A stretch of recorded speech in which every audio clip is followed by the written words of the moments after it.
All right, AJ Smith. Thank you for joining me on Uncontainment Sounds. Where to begin, man? You've had this amazing musical career so far, and I guess you know.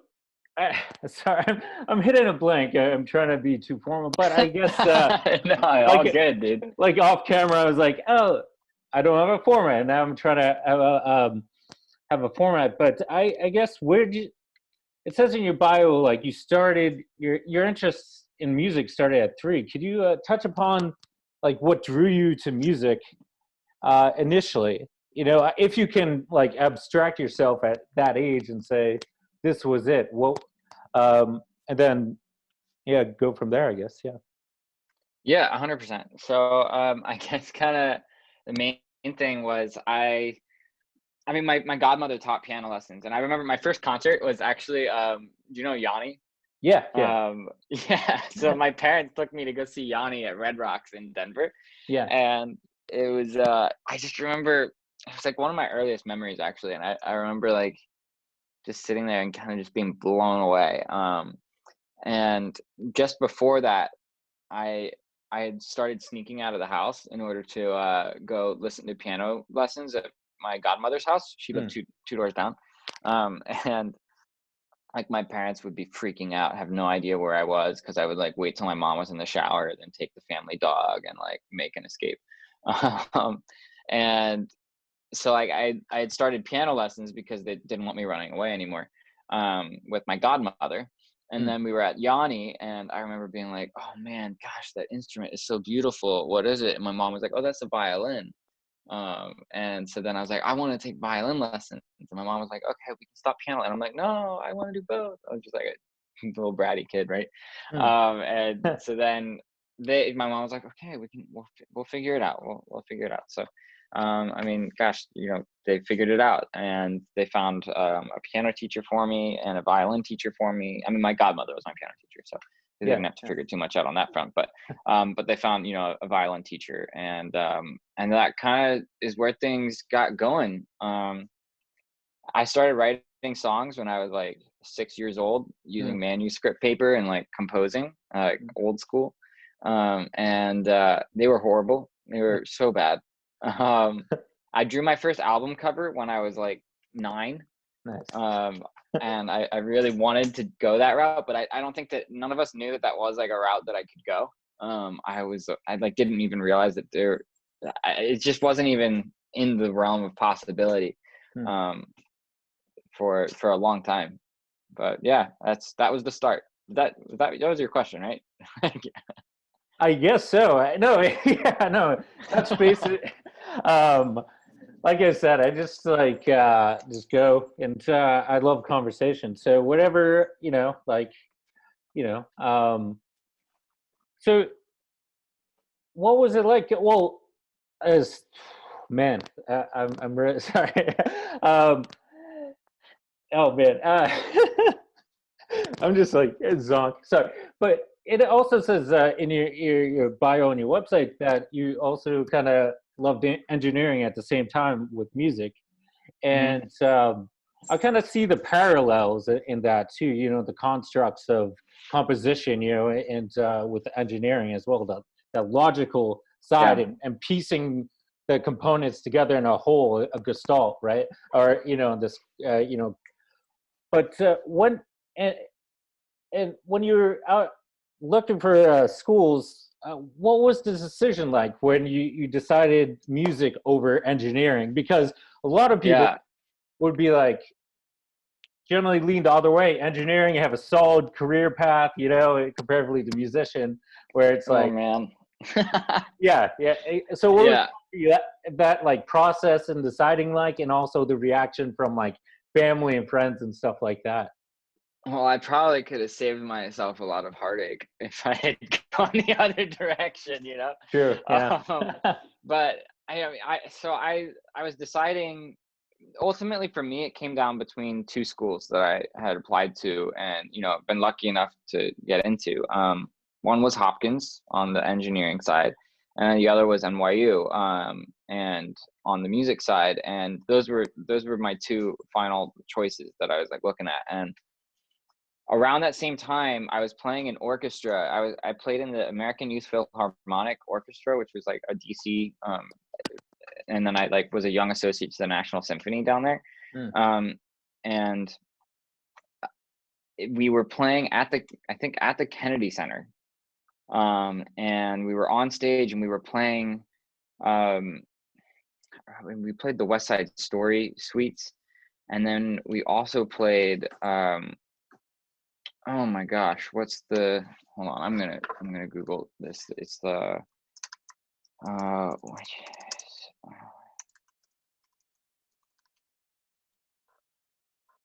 oh my gosh, what was it? It's like Witches of Bald Mountain or something. Why am I blanking on the name? The Mussorgsky Night on Bald Mountain. There it is. And we were playing Night on Bald Mountain by Mussorgsky.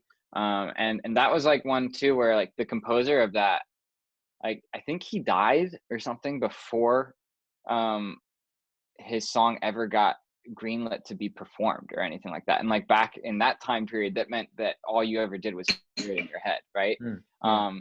And then like kind of, you know, the same thing with like, so we're playing that song and I was like getting emotional thinking like, gosh, all these songs that are in my head, like what if I go my entire life and I never get them out there and I never kind of have that. And then right after that, we go and we play the West Side Story suites, which is also kind of funny because my girlfriend's now going to be in the Steven Spielberg West Side Story movie, which is cool. Like just that's awesome, full circle how that kind of came together. And this was like such a huge moment in my life sitting on that stage playing West Side Story. And it gets to like Tony's death scene at the end, basically like the equivalent of that in the orchestral suites. And it's just like this, it's so emotional and beautiful. And like those two pieces together, it was just like the 1-2 punch right to the gut for me. And I was like thinking to myself, God, how could I even consider doing anything other than music? You know, like how could I like even conceive of not trying to get this music that I'm hearing in my head like out into the world? Like I don't know if I'll ever write anything this good, but I gotta try, you know. And so I said no to Hopkins like the next day and yes to NYU, and well, here we are. Well, did anybody give you any adverse kind of reactions to that, like your parents or like or people like, hey, that's kind of like, I don't know about that? I think I was expecting maybe more pushback from my parents than I got. I mean, you know, like there was totally the are you sure, but like that kind of stuff. I also think that like I knew then that I wanted to be a songwriter and a recording artist, but I don't think that I had really come to terms with that being realistic or reasonable. And I hadn't figured out how to like tell my parents that that's why I wanted to go to New York City. And because and not that, like they've been extremely supportive. They've never, but like I was afraid to be like, hey, yeah, I want to go and do this. And so I think I kind of positioned it to them, and I was like almost pitching them, even though they probably would have been fine with it anyways. But I was pitching them that like, hey, so NYU has this great film scoring program, so I'm going to go into composition. I'll study musical composition and theory, and I can write songs for movies. And then like if I can also write other songs and use the studios, like I didn't even really talk about that because I was just like afraid that that would somehow not be seen as like legitimate, even though I mean it is, but like 17 being afraid that your parents might say no to sending you to your dream school, like I was just trying to pitch it however I could. Oh, totally. So what was that like though, like, you know, growing up around Denver, correct, and then moving from like that region to the New York City, which is just you know, the energy, and I could imagine it was a totally different world or a perspective. Well, I mean, it was so different. I mean, you're going from Denver, which, like, I remember when we were living there, like, you could easily just, it doesn't even have to be a weekend trip. You can go for like you drive an hour, you go hike, and then you come back and you're hiking some of the, like, the most beautiful mountains in the world, you know? And so then after that, like I went to high school and everything in the DC area, like in a suburb of Washington DC. We moved there for my dad's work first, Mm. and then and I have a lot of my best friends are from there, you know, from high school and everything. But I still kind of, I think I always identified more as being from Denver, just because of, you know, the nature and just that's where I fell in love with music initially and everything like that. And then I go to New York, which was kind of fitting for me because either New Yorkers are either from New York or they're from everywhere but New York. And so like here comes someone who's like not really even sure where he's from, but I knew that that's where I wanted to be. Mm. And so it was awesome. But I mean, like I did miss nature. I missed, like, I exchanged mountains for skyscrapers, you know. But I loved it. I Yeah. mean, it's the perfect town for somebody who's trying to figure out who they are, and particularly an artisan, right? It's you don't go. Well, you could have gone L.A. too, or West, you know, on the West Coast. Yeah. Well, I mean, well, I didn't actually know the parts of you going to high school in D.C., um, but yeah, New York is the city, you know, and you can't beat it. It's a multicultural just pot of, you know, ideas, cultures, you know. So that, how much of that, you know, did you pick up and put into your music, or like, did the city really influence you on like progressing as an artist? I guess.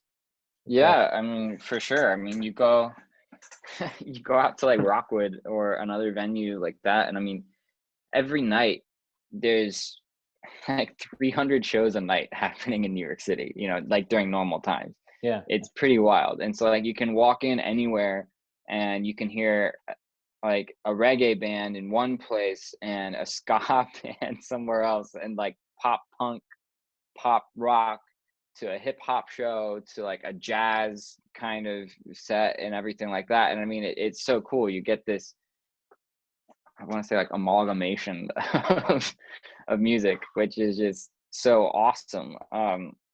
And yeah, I think I drew a lot of inspiration from that, and I think but where I drew most of my inspiration from was from the energy of the city.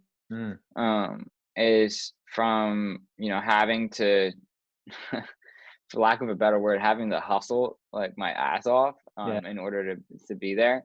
You know, I was lucky to get the scholarship at NYU, which was amazing. But then it was kind of like beyond that, um, we didn't really realize how expensive it was to live in New York City.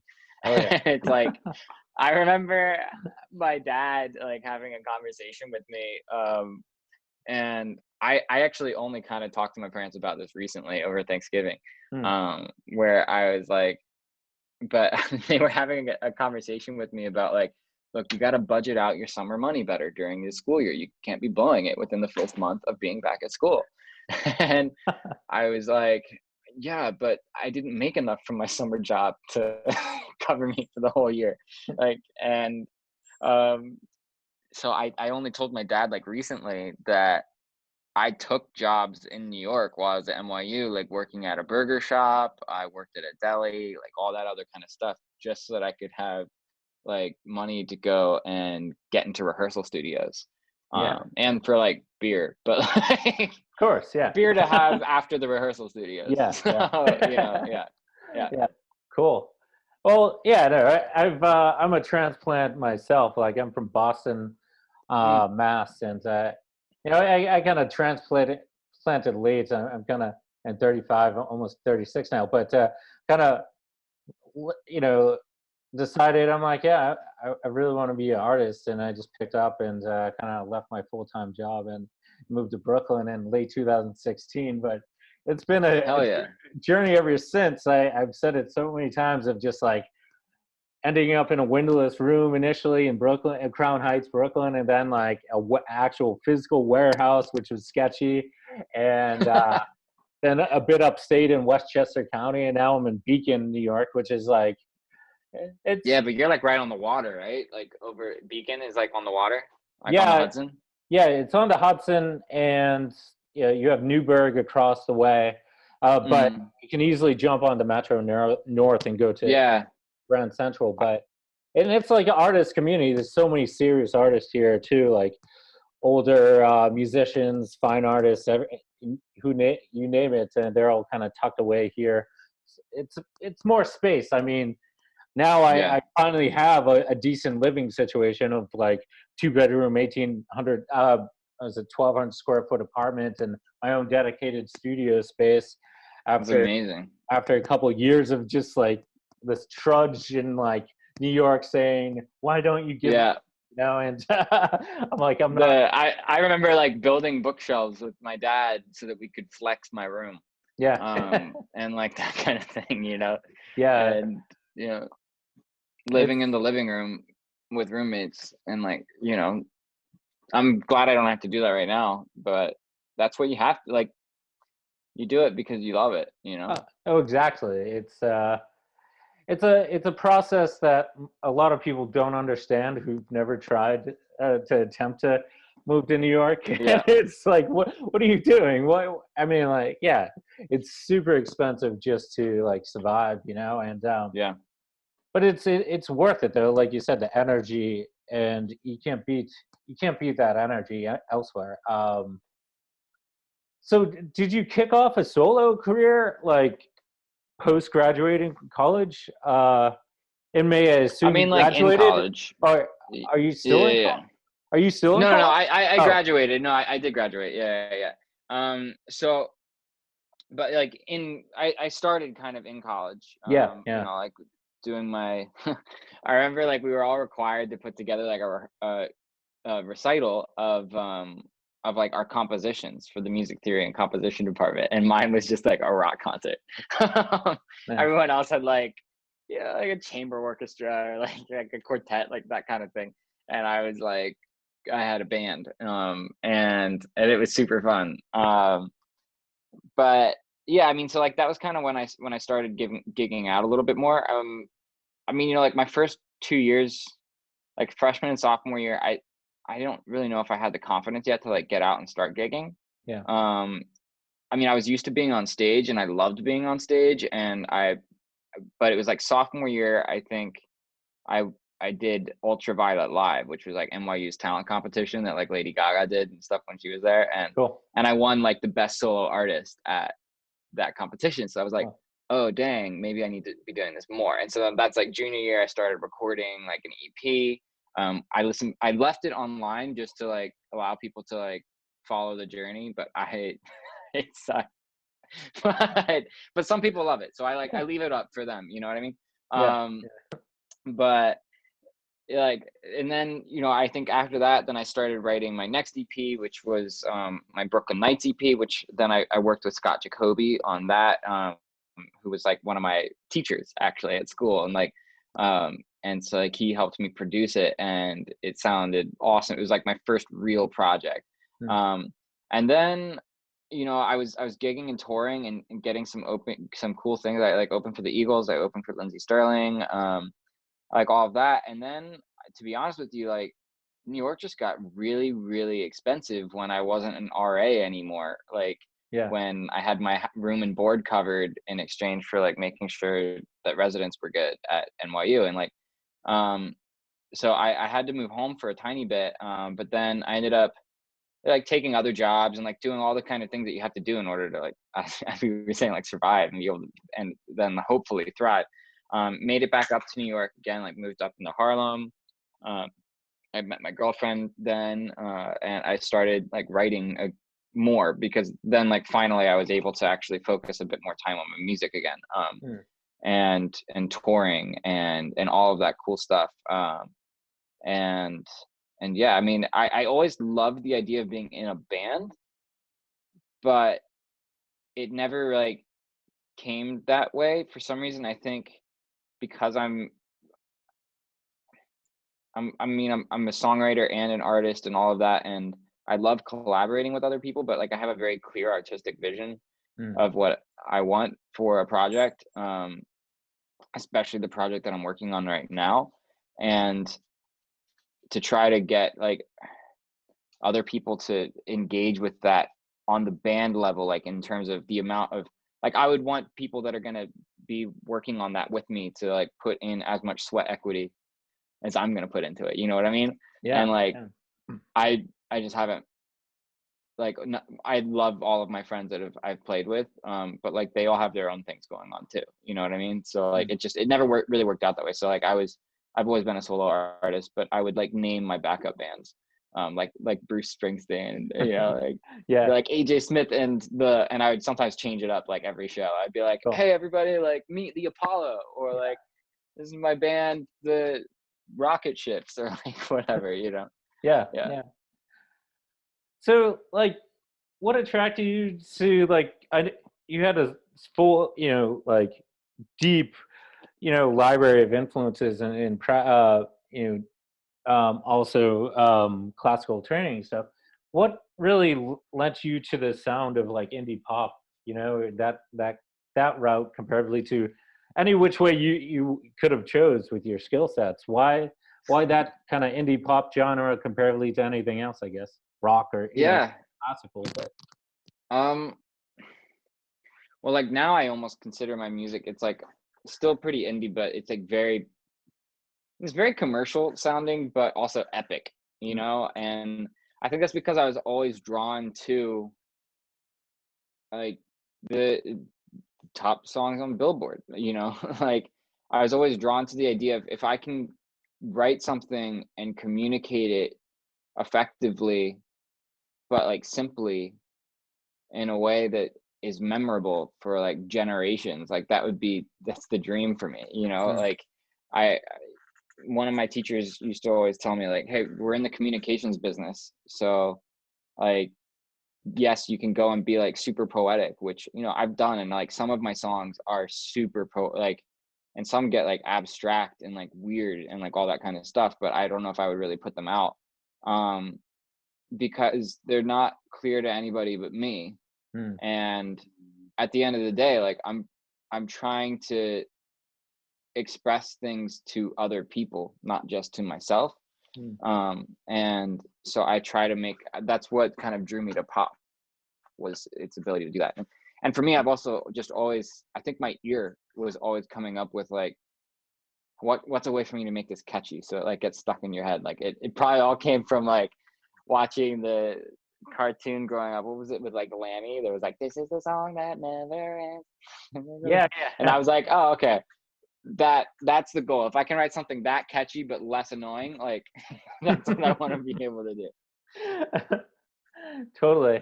Yeah, do you think there's like a difference between like commercial stuff and what's considered art, or just more experimental stuff, or it doesn't even, or is that just subjective to the listener, I guess, Um, I mean, I think it can be subjective. I mean, I think that like sometimes pop gets a little bit of a bad rap because people are like, oh, it's like cookie cutter. And it's like, yeah, yeah, some yeah, people are, you know, yeah. some can be. But like at the same time, like why can't you be experimental in pop? You know, like why can't you like go for like a weird thing happening in the backing track?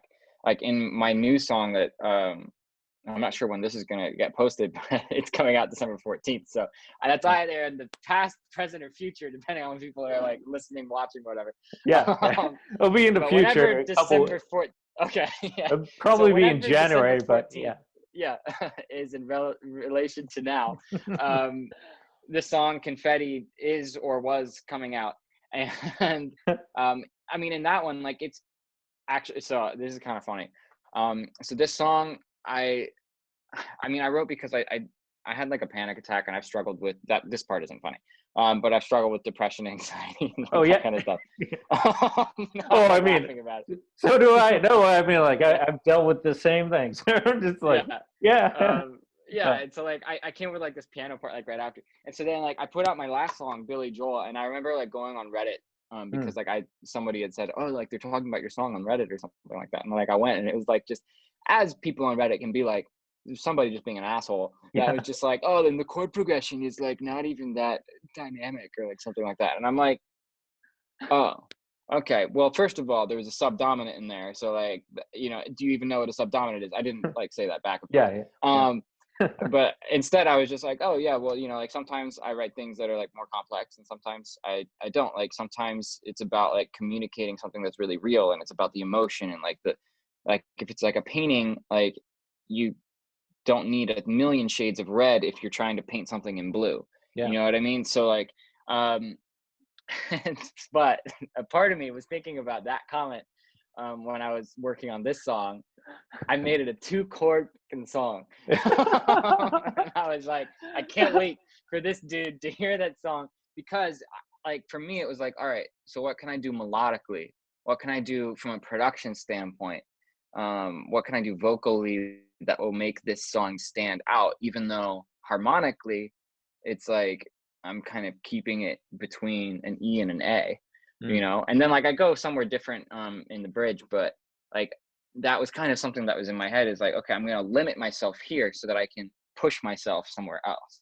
Mm. And so I put in like weird sounds that are, some a little bit more buried in the mix than others, but like weird carnival sounds and like children's laughter, because like that's one of the sounds that makes me laugh. Like I just love hearing like my cousins like growing up, and like my sister, and like my girlfriend's nephew, like when he laughs, it puts me in a better mood. And so like I wrote this song because I wanted to write something for those like little moments of victory after you ride that depression wave or that anxiety wave, where then it's like, okay, no, I'm going to celebrate. I'm going to pat myself on the back. I'm going to not look at the gray clouds in the sky, and I'm going to like go take a walk with my dog and like enjoy life and like Mm.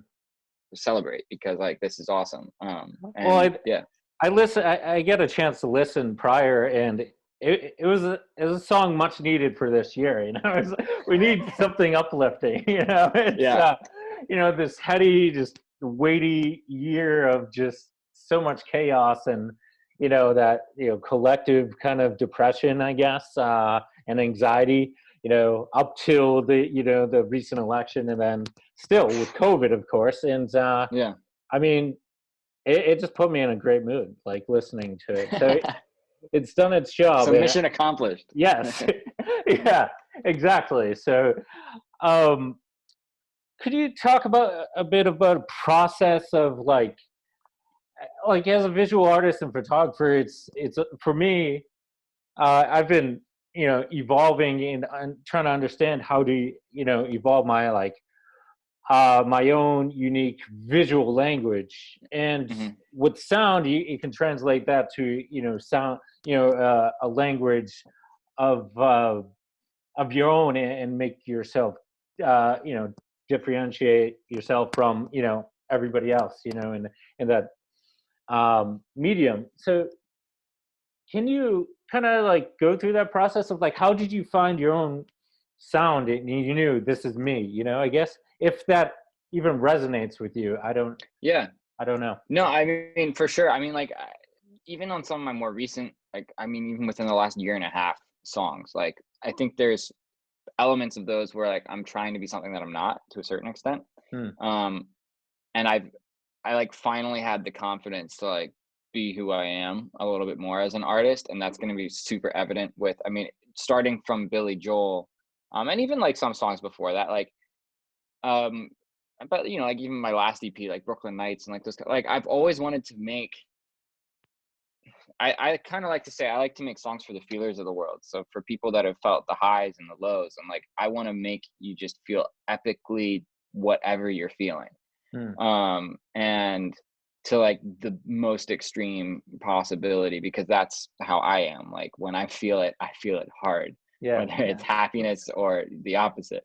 And so within that, that led me to, and like my musical influences, I mean, like Queen, Hmm. huge, the Stones, but then also like grew up. I had John Mayer's Continuum was like the CD that my mom had in like the car that I learned to drive in, like that kind of stuff. And so like I would listen to Continuum every day driving to high school.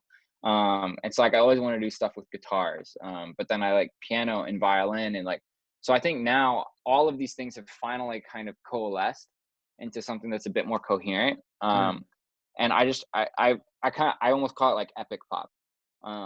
is where it's at, which can be epically bright, but then also like epically deep, like kind of like Billy Joel too, where like you go to that string and piano place, you know what I mean? But then it can also be confetti, where it's just like that whoa, whoa, whoa, oh, oh, like that whole thing, you know? Gang vocals, like all of that kind of stuff. So, you know, sonically I was finding that, and then I was finding like my voice too. Like for the longest time I was actually super self-conscious about my voice. And I think if you listen back to some of my early stuff, for good reason. But you know, finally I think I started to get more confident in not trying to sound like other people, and instead trying to sound like me. And you know, for that, like my voice, I know that it's unique, and so like leaning into that more and being down to try weird acrobatic things with my voice that maybe other people wouldn't do because they don't have to in order to like sound different, you know? Like Adele could sing the phone book and she would be like fantastic. And like I think through that, weirdly enough, like doing all of that training to like not training as much as like me just messing around in front of my microphone, like trying to see what sounds good, my voice has gotten stronger, which is kind of cool. And but then at the same time like more unique. And so like between that and like the sonics of like finding the way to blend all of these different influences from my life musically, I think I finally have found my sound, and I'm super stoked for people to hear it now. So cool. Well, you know, it's like the artistic process, no matter what medium. It takes years to, you know, finally say, oh, wait, you know, you're at a stage where you can look back and like, oh, what was I into when I was like younger? And what was I attracted to? Like, and then you can be like, oh, this makes sense now. It all comes together into your own, what's from my side, a language, you know, or, you know, you know, expression of self, I guess. yeah. And you know, for different people, we're all on a different, you know, we're on the spectrum of time, right? But you know, some people kind of, you know, take off from like an early age and go from there, you know, like, you know, Yeah. any, like, you know, these geniuses or something. But then also, you know, people kind of like discover who they truly are later down the timeline, you know? It's like, Yeah. you know, it's just different circumstances of, you know, existing as humans. And then I didn't know who I was at 15. I could have yeah, never yeah, been a Lord or you know, anybody like that, or because like I didn't know who I was. yeah. Now I do. And now, yeah, I love that. That's awesome. Which it's tough to be like young and have that attention, you know, like super young and have that like attention of, and the pressures of, you know, the press and the fame, you Yeah. know, and we've seen throughout history like what, you know, young talent, you know, that does to young talent, and Yeah. it's unfortunate, you know. And but oh man, where was it? I don't think I had a thesis with that or a final kind of. I was just going with it, but No, well, it was fantastic. Unscripted, yeah, yeah. fantastic. And that's I'll just go into like heady philosophical, like a bigger kind I'm of here like for it, dude. yeah, yeah. So outside of music, what are you really are you influenced by like literature, film, fine art, or anything else you're really into? I mean, a little of everything. Film for sure. Hmm. I mean, like I'll be watching, you know, whatever it is on Netflix. I probably annoy my girlfriend because I'll like have to pause the show and like take a picture of like the way that the set is or like something like that, because I'm like, oh, I love that color scheme. I want that in my music video, Yeah, or yeah, like something like that. You know what I mean? yeah, Or I mean, like I definitely draw heavily on personal life experience, but then like even friends too. Like one of my friends went through a breakup like this past year, and it was like grueling for him because it was like he thought that they were gonna end up together forever, like that kind of thing, you know. yeah, yeah. And so it was really, really rough on him, which meant that he was calling me like every day for like 3 months. And I like part of me was like a little annoyed by the third month, but then the other part of me was like, oh no, yes, okay, let me take some notes. So what are you feeling today? Like, like this Yeah. is a song. This is like he would say something and I'd be like, oh dang, that's a song title. And I wrote like 4 songs, I think, that are really good. Like not Nice. just like four really good songs based off of his breakup, because I've happily been in a relationship for 4 years now. So Yeah. I have to be like, okay, breakup songs have to come from somewhere. So That's true. um Yeah. but yeah, I mean, I've always loved reading. Mm. I listen to audiobooks all the time, when I'm driving, when I'm falling asleep. I read as much as I can. Lately, I haven't had as much time to actually sit down with like an actual physical book. Yeah. Um, I used to love reading short stories too, because they're kind of like the songs of the literature world, other than like the obvious of poems or like something like that. But to me, songs are kind of more like, or short stories are more like songs than even poems, because um, songs take, or short stories take like a really big, something that could be really big, and you're jumping into the middle of that story and you're only telling it for a certain amount of time, Mm. and you don't get to do a whole lot of character depth, but you still have to like make it clear. And so like that's where I loved reading short stories. And Mm. I don't know, like I'll write down a song title that I get an idea of after watching like a YouTube video, like something like that. I don't know. Yeah. One of my mentors was just like, always have your eyes and ears open, you know. And yeah, I try. No, exactly.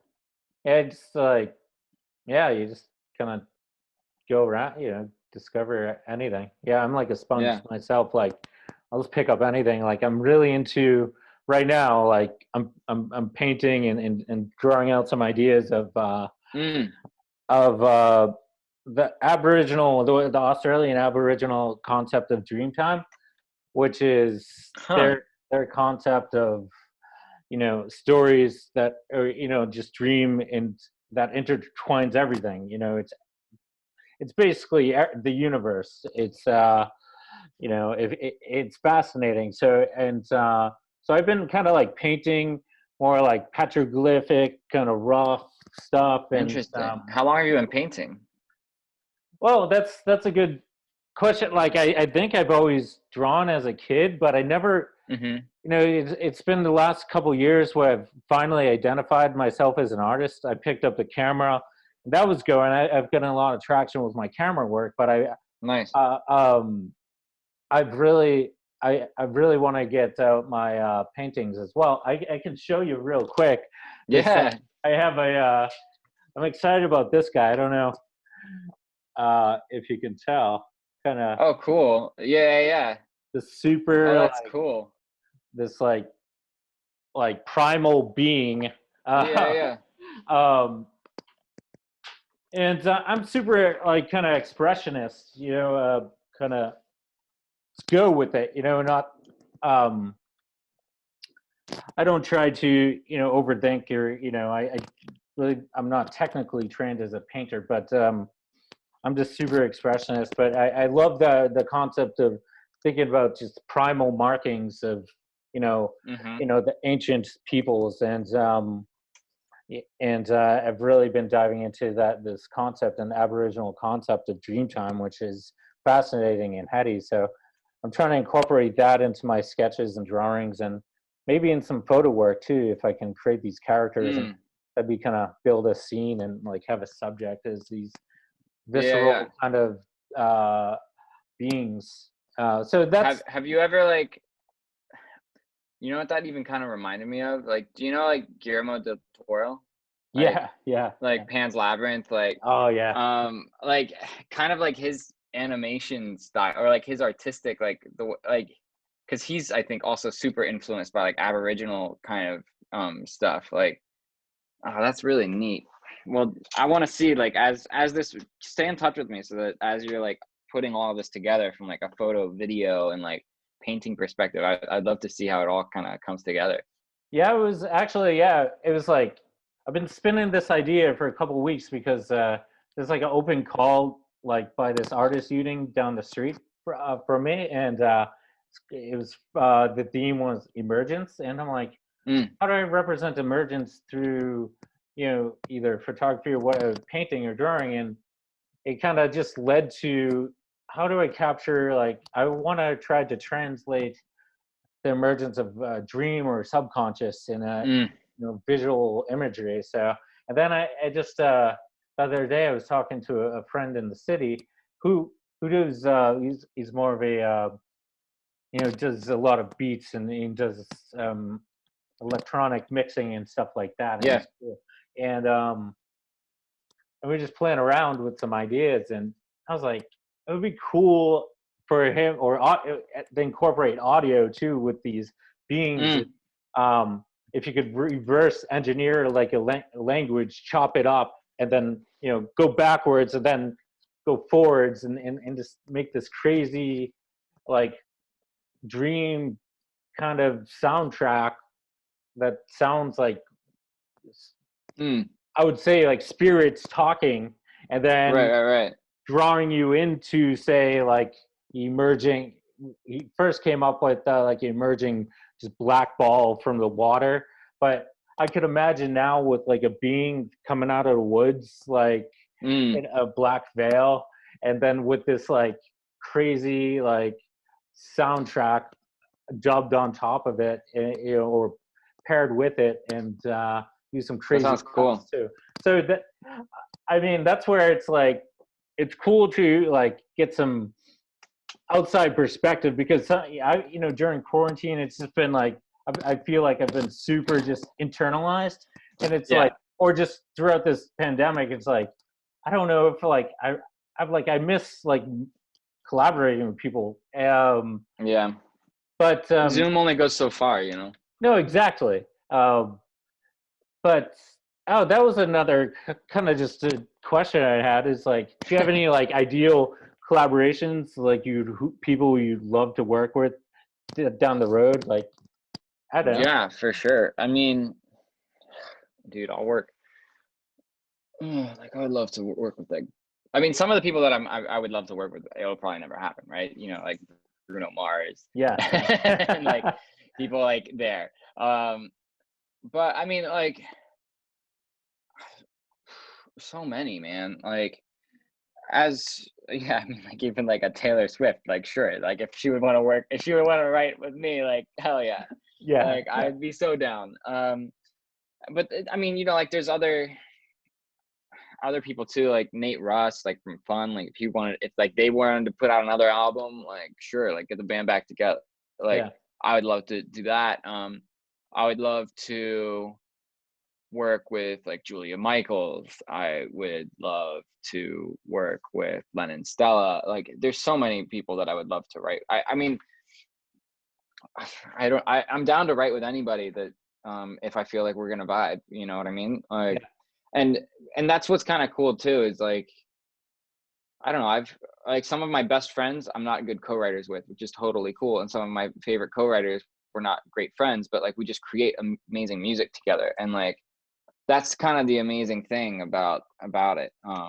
But then there's also like the select group of people where like you get along really, really well with and you make amazing music together. It's yeah. like, yes. So I don't know. Right now I'm hanging with that. And I'm meeting new people down here. I mean, mostly you're meeting people over Zoom and then like you're like writing over Zoom. Yeah. But you know, maybe one day I'll get to like play a show and like actually meet everybody in person again. That'd be cool. Yeah, we have to be optimistic about that. I just miss going to shows and shooting, Yeah. capturing live, just the energy and being around people. But we have to be patient. But so you're in Nashville right now, and how long are you in Nashville for? Like for the residency, how long is that? Yeah, so at least through August Hmm. of 2021. I'm loving it down here. I mean I love New York. Like that's gonna be my base. And my girlfriend is a musical theater performer. Hmm. So like New York kind of has to be like she has to be there once we once Yeah, yeah, auditions are happening again, like in yeah, person and Broadway's back open, you know.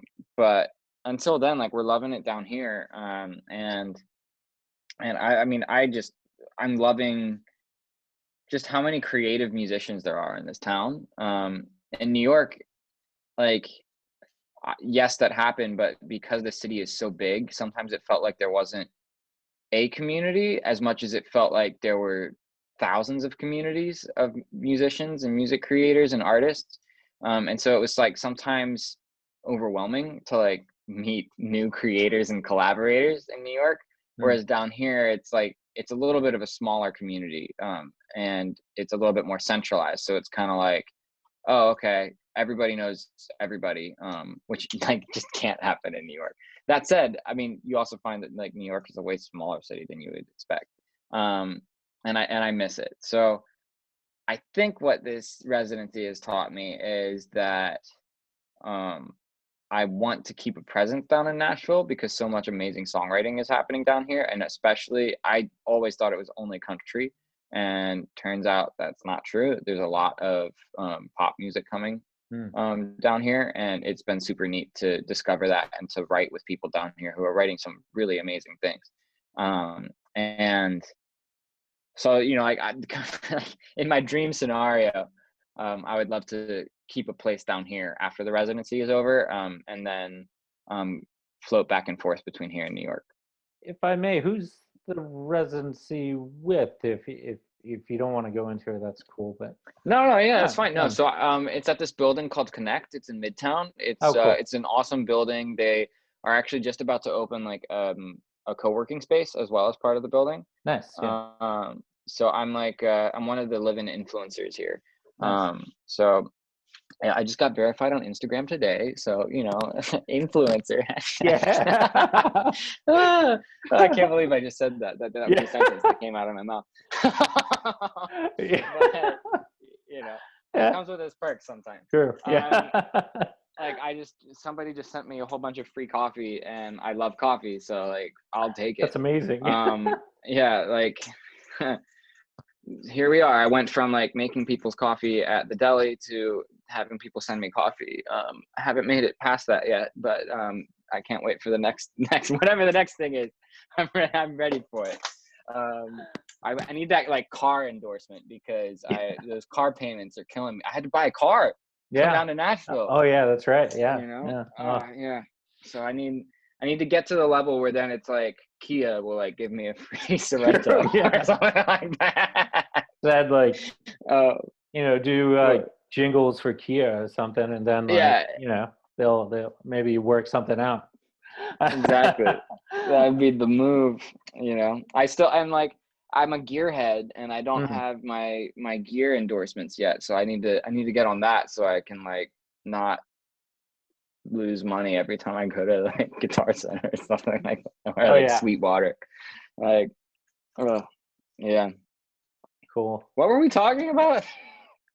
It was just your residency that turned into just kind of like about branding. It's awesome. It's right on Music Row. So like I'm right next to, I mean, right now I'm not going to be going out to like Red Door, which is like a big industry bar down here, or like Winners Losers or anything like that. But I mean, I can walk to the CSAC office from here, and like that's my PRO. So like it's awesome that when things are open, I could just walk over there. My friend who works at CSAC, like he came over. We have a kitchen that's like a common kitchen, and we like masked up and like we cooked some food together, and then like walked over to the CSAC office and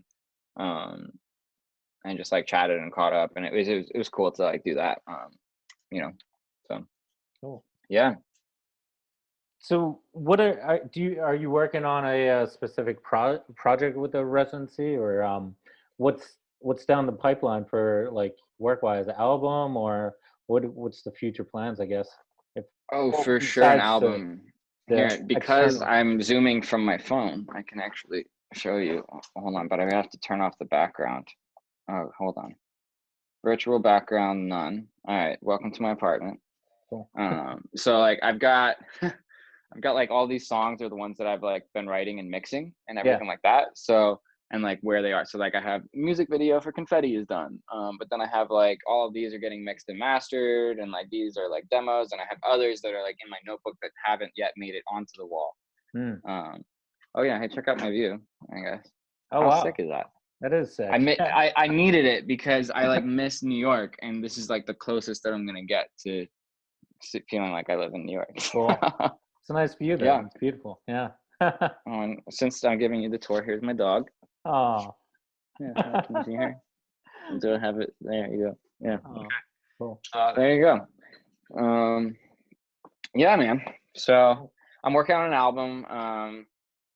A lot of music getting ready. I'm going to be dropping Confetti, which I guess has dropped or will drop depending on time. December 14th, 2020. Yeah. 2020. Yeah. And then I've got more coming in February. Cool. More coming in April. Nice. Basically every 6 weeks, I'm going to be dropping 6 to 8 weeks. I'll be dropping a tune. And then leading up to a full album. Depending on how quickly these singles blow up, I might sooner drop the full thing. But it could be that I draw. I mean, I've got a lot of really good, solid songs that I think can stand alone on their own. That I'm really amped about, that I've been working on over the last year and a half, 2 years. So I want them to each have like a life of their own, but they're also all part of this bigger project. I can give you some titles, actually, some sneak peeks of some titles. I've got a song called Drama. I've got a song called Confetti.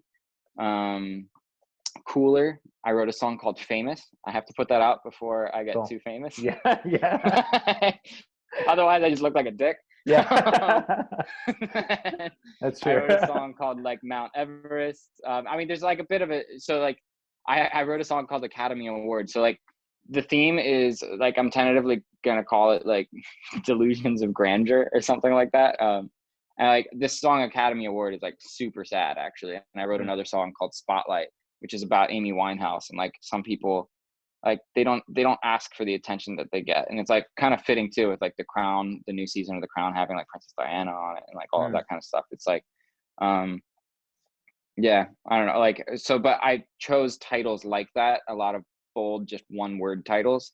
I love for this project, or like 2-word titles. The next project, I think I'll be a little bit more artistic in terms of my titles.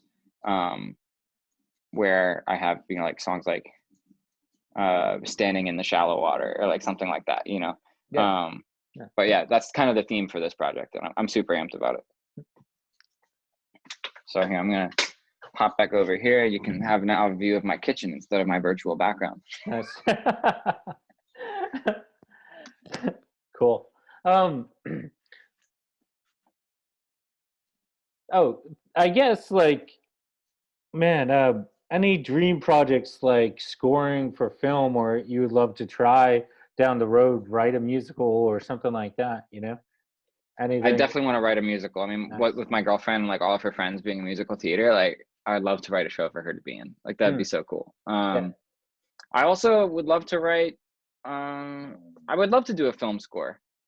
I think I want to get this project out first, before I would accept that job. Yeah. But once that would be done, I mean, I would love to write a movie musical too. Like that would be sick. I don't know. I have a lot of big dreams. I like to do more with acting as well, which is like fun to do as an outlet in my music videos. I mean, the Confetti music video, you only get to see like my feet, because we were trying to be COVID responsible. Yeah. We were all wearing masks during Yeah. the shooting, so we filmed it from like the knee down. But yeah, big dreams. Cool. Big dreams for sure. Nothing wrong with that, man. It's that's what makes things special, man. People, I had some witty kind of final. It keeps you continuing to read, because otherwise you accomplish the goal, and then what? Yeah, it's like, if the goal is to win a Grammy, then what happens after you win the Grammy? Or like what happens if you never win the Grammy, just because like your music just like, that's not, you don't write the kind of music that would win a Grammy, like that, which is fine. Like if that's your goal, as opposed, for me, it's more like, these are the kinds of projects that I would like to work on. These are the kind of impact that I would like my songs to have. Like, yeah. Exactly. It's like, you don't think about it like the awards and stuff like that. It's like, I try your hand at a different project that gets the mind going. That's why, I guess, I love film too. So that's why I would dive into, I would love to make a short Film, particularly horror. But I talking about. acted in a horror film when I was in college, actually. Oh, nice, nice. Yeah, that's. I still haven't found the team to do that yet, but yeah, it's always good to really think of multiple different, you know, Outlets, projects yeah. out there. Yeah, Oh, yeah. outlets, and I guess we'll wrap, man, and because I don't want to take up too much of your time. And I hope Well, it's everybody, been a pleasure, dude. you as well. Yeah, man. Uh, I hope everybody's safe and sound in your family and your partner, and that you Likewise. enjoy Nashville. Maybe if you're still there, and I don't know if I'll travel. My sister just had a baby girl too, and I didn't get to travel down there, so I'm like, Mm. I should sometime in the near future make it down to Nashville. I don't know when. Yeah. Um, It's like hard, like we're traveling up to New York for the holidays. But like traveling anywhere now, it's like we're visiting my partner's family, so it's like we're going up for like 3 weeks. yeah. Because like you kind of have to go somewhere long enough that you can then like quarantine and like get tested and like do all that kind of stuff in order to be responsible about it after traveling. And then it's like, and if you don't do more than that, then it's kind of like, I don't know, it feels irresponsible or silly or like, I don't know. So yeah, best of luck. Hopefully you can get down at some point. Yeah. When I'm just gonna yeah. stop